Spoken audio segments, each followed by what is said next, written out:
given the honor of being a student speaker, and I gave myself a few conditions about the speech. I'm not going to try and be wiser than I am. I'm not going to try and be wiser than I am, because that's the job of the commencement speaker. And I'm just going to try not to be too aggressive. I'm going to focus on why the class of 2012 is so special.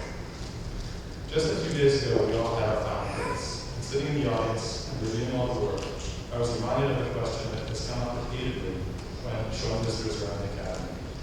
Everyone always asks, why is everything so big here? I think that the question, and in particular, the answer, speaks volumes about it. Some might say that the answer is obvious. We're making big work because we're trying too hard to notice. And that might be true at other art schools, but that's not true at the academy. The size of our work directly reflects the scope of our ambitions.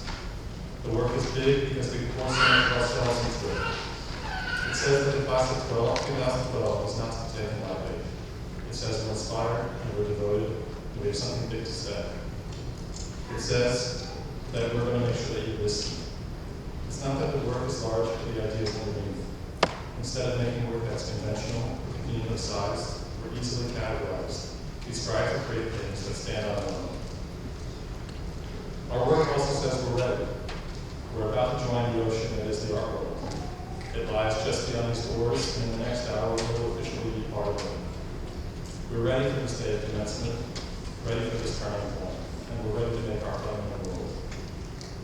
This ceremony marks not only the completion of 2 years spent at the Academy, but something much more important.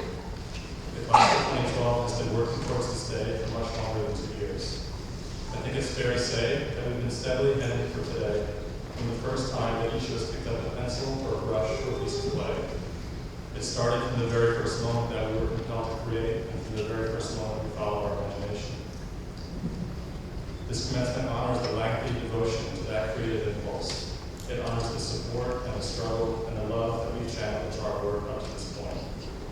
We're willing to put everything on the line to do what we love, and we're here today with friends and family to celebrate that. Robert Henry once said that one should finish a painting like a man coming over the top of the hill whistling. We're now at the top of such a hill, and at this point in our journey, we might pause for a moment to look back on the road that brought us here. On a September day 2 years ago, our many paths converged to form the road we now travel. That road is marked by all that we experienced, the good and the bad. Together we labored through disappointment, frustration, and uncertainty. Yet the memories we carry with us, the ones that bind us together, are moments of elation, success, and inspiration.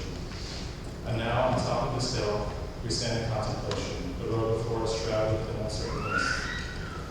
The first steps we will take together as each of us crosses this stage. This stage is a threshold we will all pass through to begin our next descent, and the path will reveal itself as we climb. For over 100 years, painting has been supposedly dead thanks to photography. Cameras, iPads, smartphones can capture reality perfectly, but what can it tell us about the world? Even with that ability, art still survives. It doesn't just survive, but it thrives. A camera can reflect reality, but it cannot imbue life with the delicacy, sensitivity, and creativity that an artist can. Painting, sculpture, drawing, and all other art forms are still here because the world needs our vision and our imagination. The world needs people who are driven to create things that matter. As we slide tassels across our caps and move literally and symbolically into this wide world, I ask you to hold on to the confidence found so easily in your work. Remember the boldness you brought to your practice each time you stood in front of that blank canvas, that fresh sheet of paper, and that block of clay.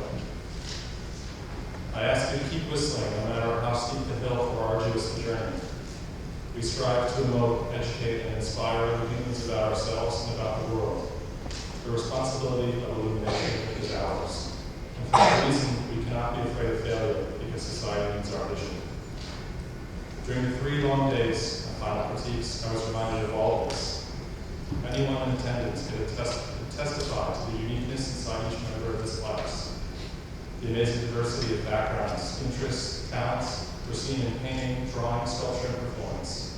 Words like exciting, stunning, fresh, and astounding were used often during these 3 days. And I'm proud to be part of such a dedicated, innovative, inspiring, supportive, and genuine class. Please join me